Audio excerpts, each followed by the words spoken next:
Good morning. Rajitha Balu ആണേ. എത്ര പെട്ടെന്ന ഓണം ഇങ്ങടുത്തെത്തിയത് അല്ലേ? ഇന്നലെയാണ് അത്തപ്പൂക്കളം ഒരുക്കിയതെന്ന് നമുക്ക് തോന്നിപ്പോവും. കാരണം അത്ര പെട്ടെന്നായി. അത്തം, ചിത്തിര, ചോതി 2 ദിവസം ഉണ്ടായിരുന്നു. ഇന്നിപ്പോ വിശാഖത്തിലേക്ക് എത്തി നിൽക്കാണ്. അങ്ങനെ 5-മത്തെ ദിവസമായി. നാളെ കഴിയുമ്പോഴേക്കും നമ്മൾ പറയും ഇതാ തിരുവോണം ആയിന്ന്. അത്ര പെട്ടെന്ന് വന്നു അല്ലേ? നമ്മളൊക്കെ വളരെ സന്തോഷത്തോടു കൂടി തന്നെയാണ് ഓണത്തെ വരവേൽക്കാൻ, മാവേലി തമ്പുരാനെ വരവേൽക്കാനായിട്ടൊക്കെ സജ്ജമായിക്കൊണ്ടിരിക്കുന്നത് അല്ലേ?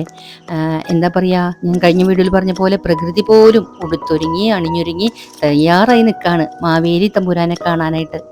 അപ്പോൾ അങ്ങനെയുള്ള ആ ഒരു സാഹചര്യങ്ങളൊക്കെ നമ്മൾ ഒരുക്കാൻ നിൽക്കുകയാണ് അല്ലേ? കാരണം നമ്മൾ കേട്ടിട്ടുള്ളതും പഠിച്ചിട്ടുള്ളതും പ്രവർത്തിച്ചിട്ടുള്ളതും ഒക്കെ ആ ഒരു മാവേലി തമ്പുരാന്റെ കാലഘട്ടത്തെ തിരിച്ച് നമ്മളിലേക്ക് എത്തിക്കാൻ വേണ്ടിയിട്ട് കൂടിയാണ് അല്ലേ? അപ്പം നമ്മൾ ആ ഒരു ഒത്തൊരുമയും സ്നേഹവും അതുപോലെ തന്നെ കപടതകളില്ലാത്ത ആ ഒരു നാടും നാട്ടുകാരാവാനൊക്കെ നമ്മൾ മോഹിക്കുന്നുണ്ട്. അപ്പൊ ആ ഒരു ഇത് അതിനെ എന്താ പറയുക കടന്നുകൊണ്ട് അല്ലെങ്കിൽ നമ്മുടെ മാവേലി തമ്പുരാൻ വീണ്ടും ഒരു വരവ് വരാൻ അറയ്ക്കോ ഭയക്കോ ചെയ്യുന്ന തരത്തിലേക്കുള്ള നമ്മുടെ ഈ കൊച്ചു കേരളത്തിൽ നടമാടിക്കൊണ്ടിരിക്കുന്ന പല പല കാഴ്ചകളും വാർത്തകളും ഒക്കെ നമ്മളെ വേദനിപ്പിക്കുകയാണ് അല്ലേ? അപ്പോഴേ ഇന്ന് മനസ്സല്പം അസ്വസ്ഥത തോന്നിയപ്പോൾ, മനസ്സിനൊരു അസ്വസ്ഥത തോന്നിയപ്പോൾ എന്തായാലും നിങ്ങളോട് കുറച്ച് നേരം സംസാരിക്കാന്ന് വെച്ചിട്ടാണ് ഞാൻ ഇന്ന് ഈ ലോങ് വീഡിയോ ചെയ്യണേ കേട്ടാ. ഞാൻ എല്ലാ ദിവസത്തെയും പൂക്കളം ഇടുന്നതൊക്കെ ഷോർട്സ് ആയിട്ടും ഇൻസ്റ്റഗ്രാമിലൊക്കെ പോസ്റ്റ് ചെയ്യാറുണ്ട്. അപ്പോൾ ഈ ഒരു കൊച്ചു വീഡിയോ കണ്ടാലും.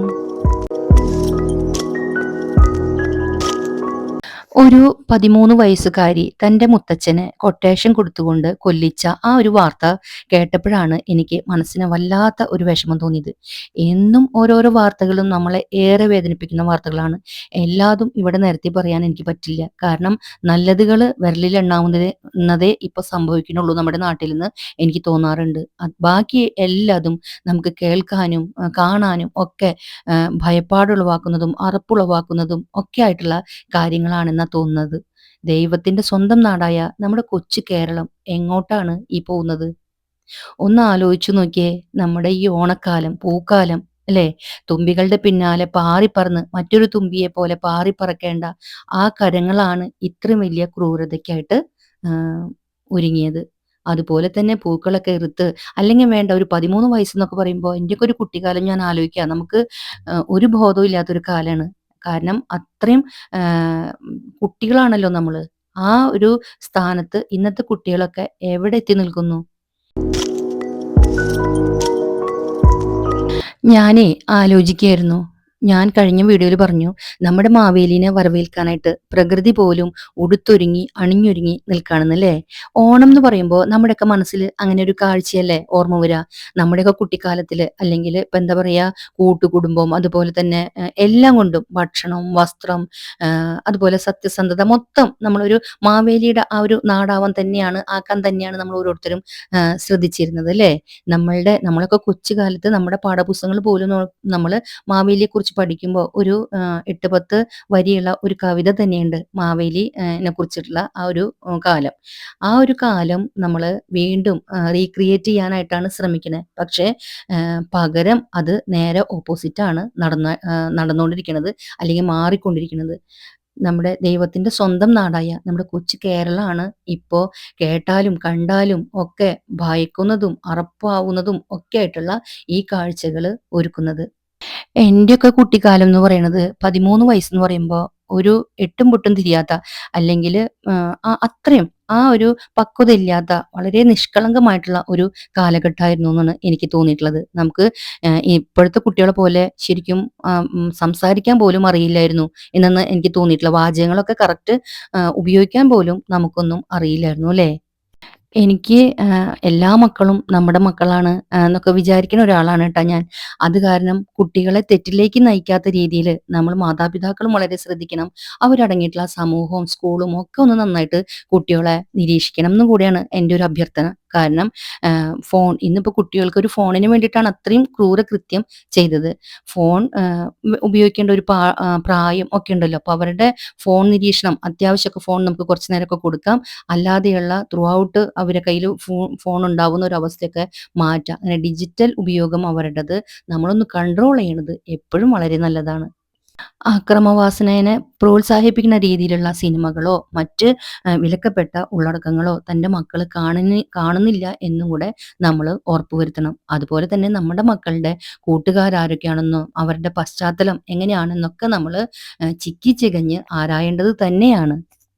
എപ്പോഴും നമ്മുടെ മക്കളുടെ ബെസ്റ്റ് ഫ്രണ്ടായിട്ട് ആദ്യം വേണ്ടത് നമ്മളൊക്കെ തന്നെയാണ്.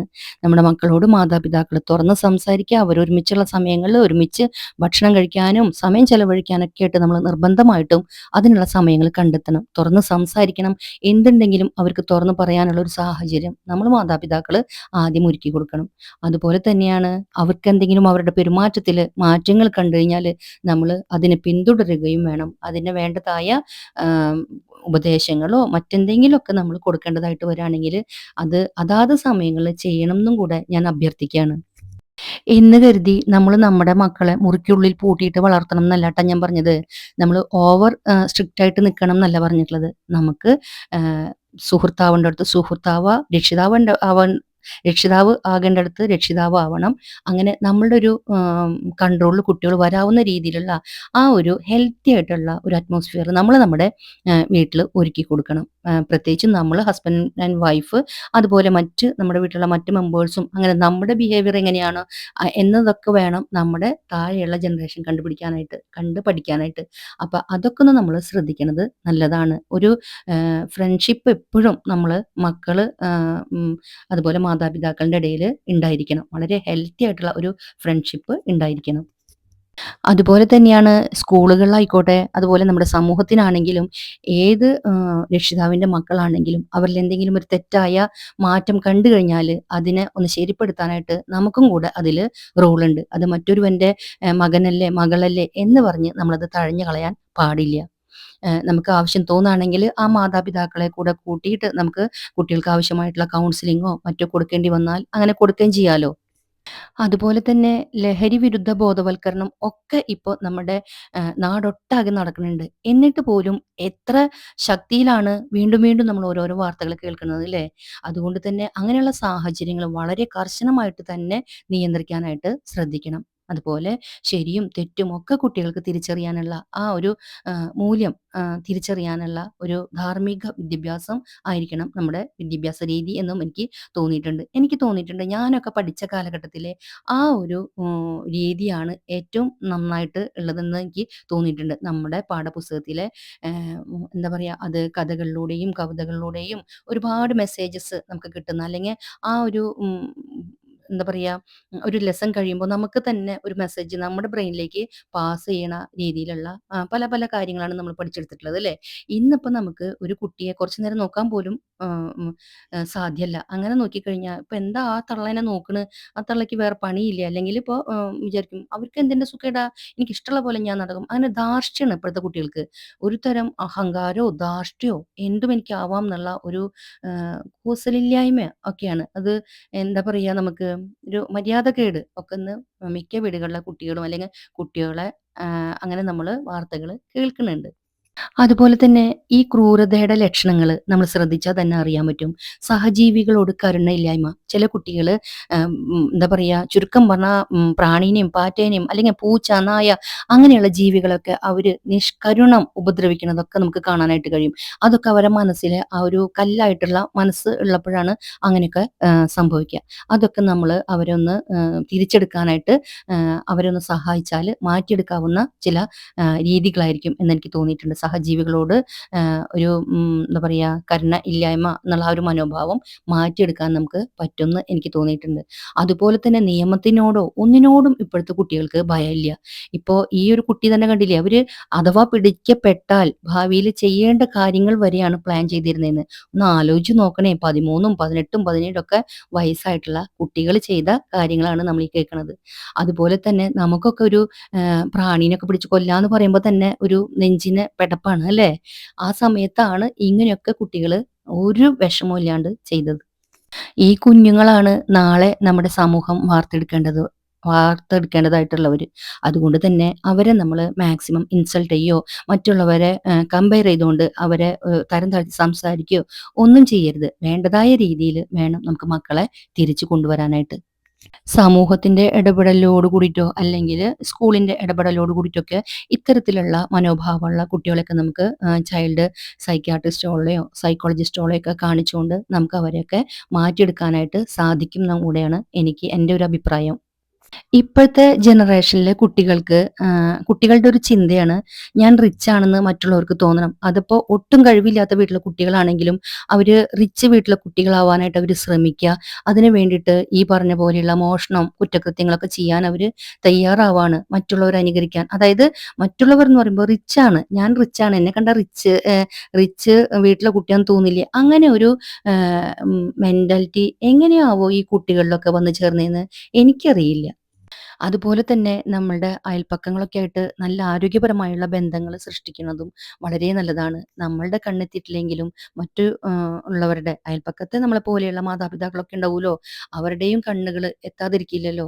എപ്പോഴും രക്ഷിതാക്കൾ എപ്പോഴും അവരെ മക്കളുടെ നല്ല സൈഡ് കാണാൻ മാത്രമേ ശ്രമിക്കാറുള്ളൂ. അപ്പൊ നമുക്ക് പെട്ടെന്ന് അവരെ കൺവിൻസ് ചെയ്യിക്കാനായിട്ട് പറ്റില്ല. ദേ മക്കൾ ഇങ്ങനെ ചെയ്തു എന്ന് പറഞ്ഞാൽ അവരൊരു പക്ഷേ നമ്മളോട് എതിർക്കും. എൻ്റെ മകൻ അങ്ങനെയല്ല, എൻ്റെ മകൾ അങ്ങനെയല്ല എന്നൊക്കെ ഒരുപക്ഷെ പറയുമായിരിക്കും. അത് നമ്മൾ വളരെ ആരോഗ്യപരമായ രീതിയിൽ വേണം ഇത്തരത്തിലുള്ള കാര്യങ്ങൾ കൈകാര്യം ചെയ്യാനായിട്ട്.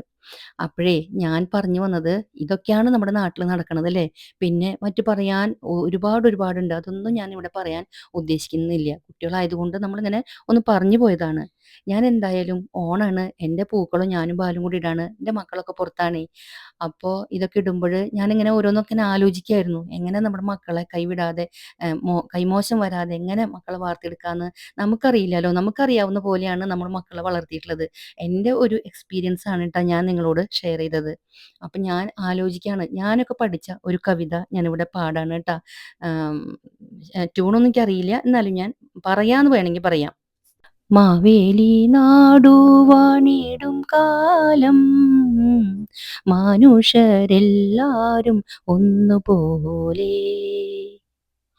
ആമോദത്തോടെ വസിക്കും കാലം ആപത്തങ്ങാർക്കുമിൽ ആപത്തങ്ങാർക്കുമൊട്ടില്ല താനും കള്ളവുമില്ല ചതിയുമില്ല എള്ളോളമില്ല പൊളിവചനം കള്ളപ്പറയും ചെറുനാഴിയും കള്ളത്തരങ്ങൾ മറ്റൊന്നുമില്ല നല്ലവരല്ലാതെ ഇല്ല പാരിൽ നല്ല മഴ പെയ്യും വേണ്ടുവോളം ആദിയും വ്യാധിയും ഒന്നുമില്ല ബാലമരണങ്ങൾ ഒന്നുമില്ല.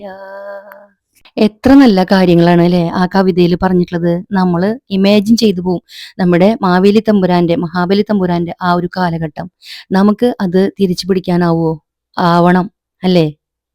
Anyway, happy Onam to all of U.